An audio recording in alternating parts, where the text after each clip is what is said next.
புலவர் புலமை பித்தன் பித்து பிடித்தது போல் இருந்தார். அவரால் அந்த சம்பவத்தை மறக்கவே முடியவில்லை.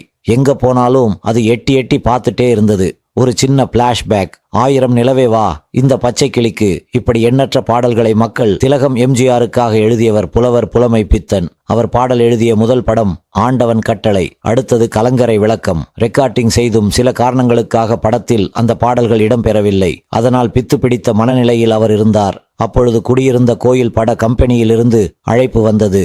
படத்தில் ஒரு சூழ்நிலை. சுய நினைவு இழந்த ஒரு மனிதன் தன்னை பார்த்தே யார் என்று கேட்கிறான். அந்த சூழ்நிலையில் பாடல் காட்சி அமைக்கப்பட்டிருந்தது. அதற்கு பாடல் எழுததான் புதுமை பித்தனுக்கு அழைப்பு விடுக்கப்பட்டிருந்தது. கிட்டத்தட்ட அவர் நிலையும் அதுதான். காட்சியமைப்பை கேட்டு நடந்தே வீடு திரும்பிக் கொண்டிருந்தார். கதாநாயகனுக்காக எழுத வேண்டிய வரிகள் அவர் சார்பாகவே வந்தது.